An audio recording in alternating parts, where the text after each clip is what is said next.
فاعوذ باللہ من الشیطان الرجیم بسم اللہ الرحمن الرحیم محمد الرسول اللہ والذین معہ اشداء علی الکفار صدق اللہ العظیم۔ سامعین ذوی الاحترام، آج یکم محرم الحرام ہے اور آج اسلامی سال کا آغاز ہو رہا ہے۔ پچھلا مہینہ کون سا تھا؟ ذی الحج کا۔ یہ مہینہ کون سا ہے جی؟ محرم الحرام۔ ان دونوں کے پہلے 10 دن نہایت ہی اہمیت کے حامل ہیں۔ وہ 10 دن بھی قربانی کے ہیں اور یہ 10 دن بھی قربانی کے ہیں۔ ان کی بھی فضیلت بے شمار ہے، ان کی فضیلت بھی بے شمار ہے۔ وہ بھی 9 اور 10 بہت ہی اہمیت کے، یوم عرفہ اور یوم الاضحیٰ قربانی کا دن، یہ بھی 9 اور 10 دن قربانی کے دن ہیں۔ یعنی قدرت کی طرف سے مسلمان کو ایک پیغام ہے کہ تیری انتہا بھی قربانی ہونی چاہیے، تیری ابتدا بھی قربانی ہونی چاہیے۔ آج کل کے دور میں تو سب سے زیادہ ہم اس بات کو تسلیم کر سکتے ہیں کہ پہلے یہ تھا کہ آپ کسی کے ساتھ بھلائی کرتے تھے، وہ آپ سے زیادہ بڑھ کے بھلائی کرتا تھا۔ اب اس کا الٹا ہو گیا، آپ جس کے ساتھ بھلائی کرتے ہیں وہ آپ کی ہی جڑیں کاٹنا شروع کرتا ہے۔ تو اسلام نے قدرتی طور پر، یہ فطرت ہمیں یہ سبق دے رہی ہے، بھلائی کر دریا میں ڈال، نیکی کر دریا میں ڈال۔ تیرے ساتھ کوئی برا کرتا ہے وہ اس کا ظرف ہے، تو اچھا کر، یہ تیرے لیے فطرت کا سبق ہے۔ ایک بات ہوگی۔ دوسری بات یہ ہے، آج کا دن اس لیے بھی اہمیت کا حامل ہے، خلیفہ ثانی اعدل الاصحاب مزین منبر بالمحراب حضرت سیدنا عمر بن الخطاب رضی اللہ تعالی عنہ، آپ کا یوم شہادت ہے۔ یکم محرم الحرام ہر ایک مسلمان کے دماغ میں، اپنے بچوں کے دماغ میں اس ہی طرح بٹھا دیں جس طرح ایک خاص مکتبہ فکر نے دماغوں میں بٹھا دیا ہے 9 اور 10 شہادت اہل بیت اطہار۔ اہل بیت کے جوتے میرے سر کا تاج۔ لیکن کیا ان کی محبت میں ہم صحابہ کرام کی عظمت کا انکار کر دیں؟ نہیں بھائی، ان کی عظمت کا انکار نہیں کیا جائے گا، ان کو بھی تسلیم کیا جائے گا، ان کو بھی تسلیم کیا جائے گا۔ وہ بھی قابل احترام ہیں، یہ بھی قابل احترام ہیں۔ یہ اگر نواسہ رسول ہیں تو وہ مراد رسول ہیں، یہ نواسہ رسول ہیں، وہ مراد رسول ہیں۔ باقی سارے صحابہ مرید رسول ہیں، سب خود آئے ہیں حضور کی بارگاہ میں، ان کو اللہ سے مانگ کے لیا ہے سرکار نے۔ اللہم اعز الاسلام بعمر بن الخطاب خاصہ، اے اللہ اسلام کو عمر بن خطاب سے خاص طور پر فضیلت عطا فرما، عزت عطا فرما۔ حضور نے مانگ کر سیدنا فاروق اعظم رضی اللہ تعالی۔ بڑے تعجب کی بات ہے، میں وہ جو اسلام سے سمجھا ہوں نا جی، وہ یہ سمجھا ہوں کہ جب ماں باپ والدین جو ہے نا جی فوت ہو جائیں، تو والدین کے فوت ہونے کے بعد اولاد کے اوپر 5 قسم کے حقوق ہیں۔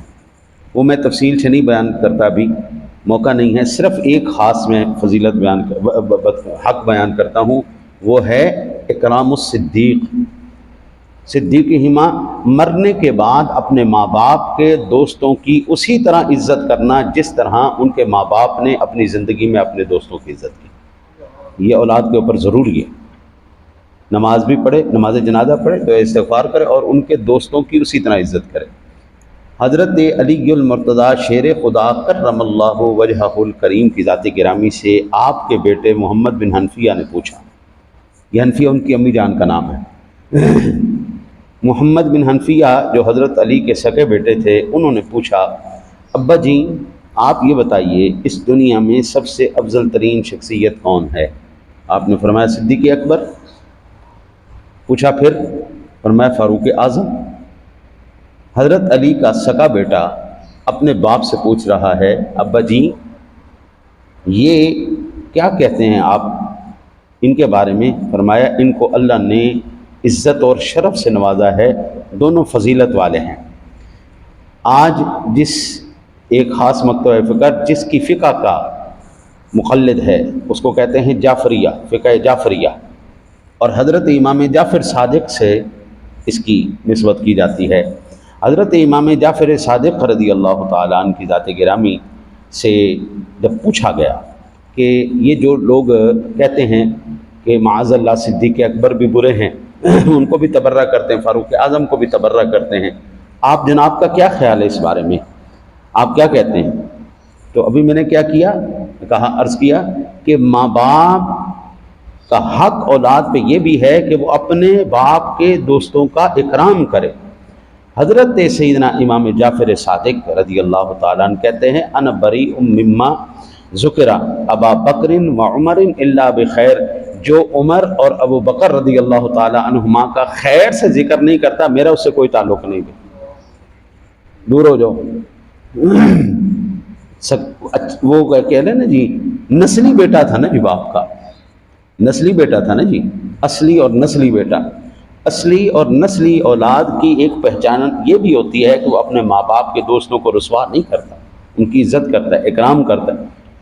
حضرت محمد بن حنفیہ وہ بھی عزت کر رہے ہیں، احترام کر رہے ہیں، حضرت علی المرتضیٰ احترام کر رہے ہیں، امام جعفر صادق کر رہے ہیں۔ تو آج کا اگر کوئی بندہ نسل انسانی سے تو نہیں ہو سکتا نا جی، نسل انسانی سے ہوتا تو اس کو حیات ہوتی نا۔ رسول اکرم صلی اللہ علیہ وسلم نے جن کے جنتی ہونے کی اور شہید ہونے کی اپنی زبان مبارک سے خوشخبریاں عطا فرمائی ہیں، وہ بندہ حضور کی گواہی پر تو یقین کر لیتا نا جی، ہاں جی، اور قرآن کی آیات بینات پر بھی تو یقین کرتا نا۔ قرآن کہتا ہے محمد الرسول اللہ، محمد اللہ کے رسول ہیں صلی اللہ علیہ وسلم، والذین معہ، اور جو ان کے ساتھ ہیں، یہ صدیق اکبر کی شان ہے۔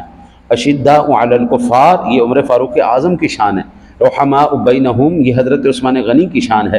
تراہم رکعا سجدا، یہ حضرت علی المرتضیٰ کی شان ہے۔ جب قرآن نے اس ترتیب سے بیان کیا ہے، پہلے محبوب، پھر صدیق اکبر، پھر عمر فاروق اعظم، پھر عثمان غنی، پھر علی المرتضیٰ، اسی ترتیب کے ساتھ سارے صحابہ نے قائم رکھا، اپنا خلفائے راشدین نے قائم رکھا۔ اور پھر آج آپ پہلے دو کو تو بالکل ہی، بلکہ تین کو مائنس کر رہے ہیں اور سیدھا چوتھے پہ جا رہے ہیں کہ خلیفہ بلا فصل۔ تو تین جو پیڑھیوں کا فاصلہ ہے، اس کو بلا فصل کیوں کیا؟ یہ بغض ہے، یہ کینہ ہے، یہ عناد ہے، اللہ اور اس کے رسول نے نہیں کیا۔ قرآن نے جو ترتیب بیان کر دی نا، قیامت تک کے لیے ہمارے پاس دلیل ہے کہ یہ اسی طرح ترتیب ہے جس طرح قرآن نے بیان کی، جس طرح رسول اللہ نے۔ حضور احد پر گئے، آپ تشریف لے کے گئے اور زلزلہ آ گیا پہاڑ احد، میں نے اس کی زیارت کی ہے، سبحان اللہ۔ کسی پہاڑ کو اس طرح نہیں سجایا جاتا رات کے ٹائم لائٹوں سے اور روشنی سے جس طرح احد کے پہاڑ کو سجایا جاتا ہے۔ اللہ آپ سب کو بھی نصیب کرے، مجھے دوبارہ جانے کی توفیق دے۔ آپ وہ منظر دیکھیے، آپ حیران ہو جائیں گے کہ کس طرح شاندار قسم کا وہ اپنے جلال کے ساتھ آج بھی، باقی بھی پہاڑ ہیں مکہ مدینے میں، لیکن وہ جو نورانیت آپ کو احد پہاڑ میں نظر آئے گی، وہ آپ کو کسی اور میں نظر نہیں آئے گی۔ میں نے جان بوجھ کے بس کا سفر کیا مکے سے مدینے تک، مدینے سے پھر مکے تک، تاکہ میں ان علاقوں کے پہاڑوں کو دیکھوں۔ وہ جہاں جہاں کریم آقا جی جلوہ گر ہوئے، وہ احد کا مقام تھا، وہ خندق کا مقام تھا، ان پہاڑوں میں، ان علاقوں میں ایک الگ نورانیت ہے، وہ آپ جا کے جب تک خود نہ دیکھیں آپ کو محسوس نہیں ہو سکتا۔ اچھا وہاں پہ زلزلہ آیا، حضور نے ایسے ایڑی ماری، فرمایا اس کون یا احد، اوئے ٹھہر جا، تجھے پتہ نہیں تیرے اوپر ایک نبی، ایک صدیق اور دو شہید ہیں؟